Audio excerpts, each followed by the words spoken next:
Hare Krishna. So welcome to the 15th chapter, of Srimad Bhagavad Gita, entitled The Yoga of the Supreme Person, पुरुषोत्तम योगा। पिछले अध्याय में हमने देखा कि ये भौतिक जगत कैसे तीन गुणों के प्रभाव से चलता है, उन तीन गुणों के लक्षण क्या है, एक जीव को वो कैसे बांधते हैं, एक व्यक्ति जो उन तीनों गुणों के प्रभाव से ऊपर आ गया है उसके लक्षण क्या है, और ये ऊपर आने की प्रक्रिया क्या है। आज के श्लोक से भगवान इस भौतिक जगत की संकल्पना हमें देते हैं।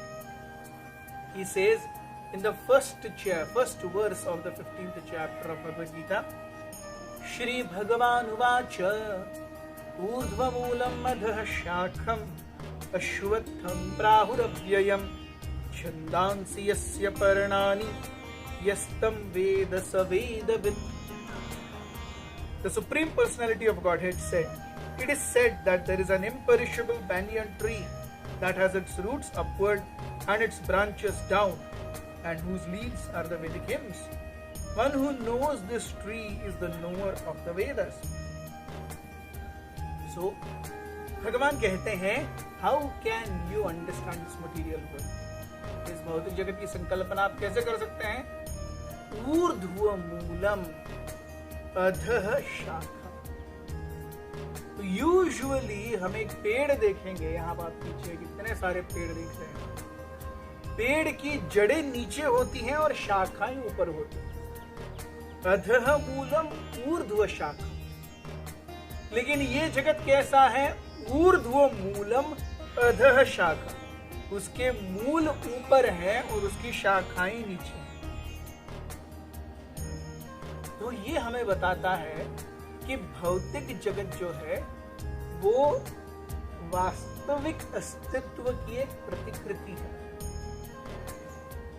इसलिए प्रभुपाद जी तात्पर्य में बताते हैं, इसको हम कैसे जान सकते हैं? प्रभुपाद जी कहते हैं, जैसे एक पेड़ किसी नदी के किनारे पर खड़ा हुआ है, तो नदी में उसकी परछाई कैसे दिखती है? उल्टी दिखती है कि नहीं? हम नदी के इस पार बैठे हैं, आप इमेजिन कीजिए मेरे और आपके बीच में एक नदी है, या आप उस तरफ हैं, यहाँ पर का पेड़ है, बीच में अगर पानी है, इस पेड़ की परछाई अगर आप नीचे देखेंगे तो उसकी शाखाएं आपको आपकी तरफ दिखेंगी नीचे, और उसके जो जड़ है वो आपको ऊपर की ओर दूर दिखाई देगी। सो भौतिक जगत जो है वो प्रतिकृति, it's a reflection, it is not actual. So ऊर्ध्व मूलम अधः शाखा। हम ये भी देख सकते हैं कि ये प्रकृति चलती कैसे है। इस भौतिक जगत में हर कोई बॉस बनने की होड़ में है। Everyone wants name, fame, Prestige, adoration, distinction, enjoyment, yes, perks. आध्यात्मिक जगत सेवा के भाव पर है, वहां पर होड़ लगी रहती है भगवान और अपने भक्तों के बीच में। कौन किसकी सेवा ज्यादा करेगा? भगवान भक्तों की सेवा ज्यादा करेंगे या भक्त भगवान की सेवा ज्यादा करेंगे? ये भौतिक जगत हमेशा ही चंचल है, यहाँ पर सब कुछ बदलता रहता है। आध्यात्मिक जगत ब्रह्म है, उसमें कोई चेंज नहीं होता। तो हम देखते हैं एवरीथिंग इज एग्जैक्टली ऑपोजिट। ऊर्ध्व मूलम अधः शाखा। और यहाँ पे उसकी एक परिकल्पना भगवान ने इस भौतिक जगत की कल्पना अश्वत्थ से की है। क्यों? क्योंकि भगवान ने हमें पहले कहा है कि सारे वृक्षों में वो अश्वत्थ है कि नहीं? सो अश्वत्थ, banyan tree, Krishna says I am amongst tree, I am banyan। उसी प्रकार से भगवान कहते हैं कि ये भौतिक जगत भी जो है वो मेरी शक्ति से बना हुआ है। Everything is my energy. But then if the living entity wants to follow my instructions and will, he lives with me. If one does not want to follow will, then he is left to himself. Yes. उसी प्रकार जैसे government कहती है, if you want to follow my instructions and rules, you are independent. If you do not want to follow my instructions and rules, then you better be in the prison house. तो ये भौतिक जगत उस prison house के जैसा है जहां पर प्रकृति के 3 गुण बेड़ियों की तरह हमें जकड़े हुए और इंद्रिय सुख जो है वो वहां पर मिलने वाली रूखी रोटी है। लेकिन जेल में रूखी रोटी भी अच्छी लगती है क्योंकि और कुछ मिलता ही नहीं है, तो जेल में रूखी रोटी भी अच्छी लगती है। वैसे इस भौतिक जगत में चेन में बंधे हुए हैं, 3 गुणों के पाश में बंधे हुए हैं, लेकिन क्षणिक इंद्रिय सुख भी बहुत अच्छा है। इसीलिए ये भौतिक जगत अश्वत्थ है।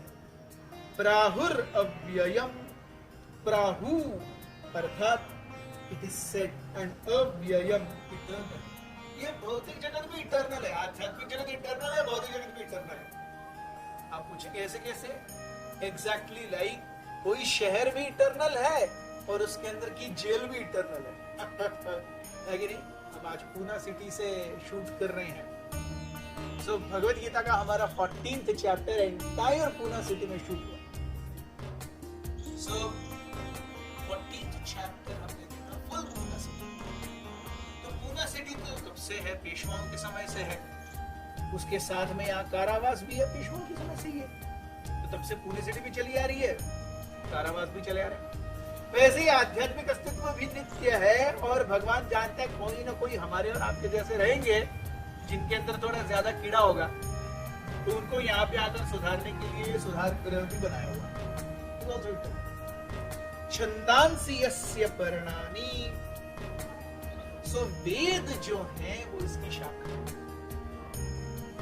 तो वेद एक वृक्ष की शाखा हमेशा वृक्ष के फैलाव को, उसके घेराव को बढ़ाती है। वैसे ही वेदों की संकल्पना इस भौतिक अस्तित्व के सार को बढ़ाती है।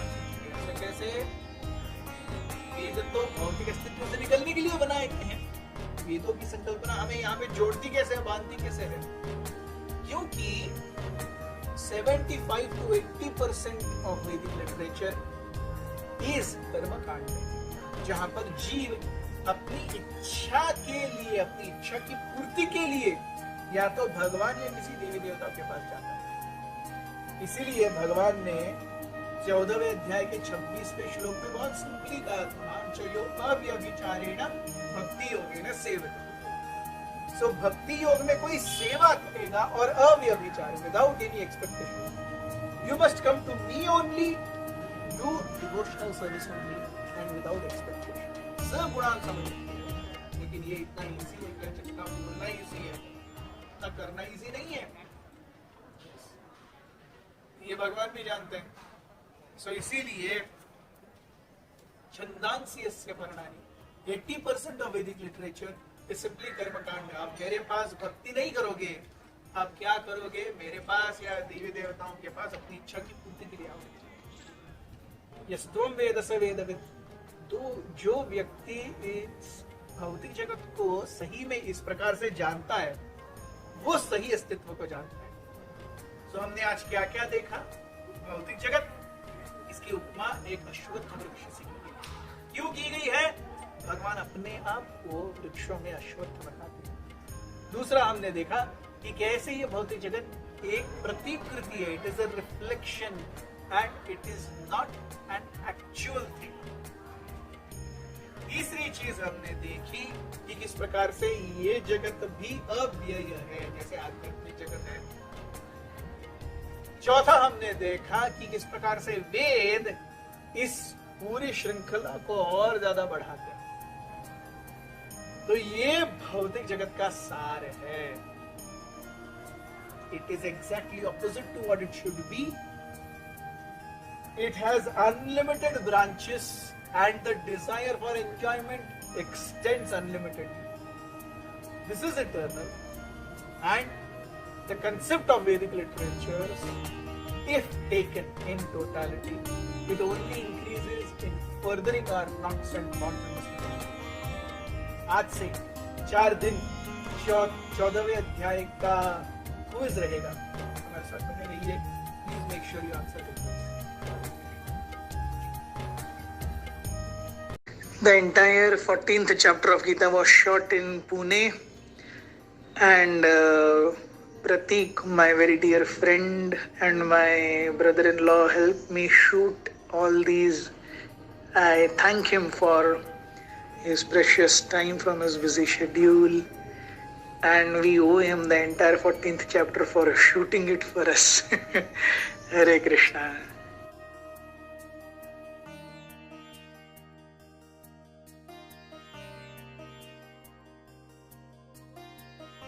Hare Krishna, Krishna Krishna, Hare Hare, Hare Rama, Rama Rama, Hare Hare.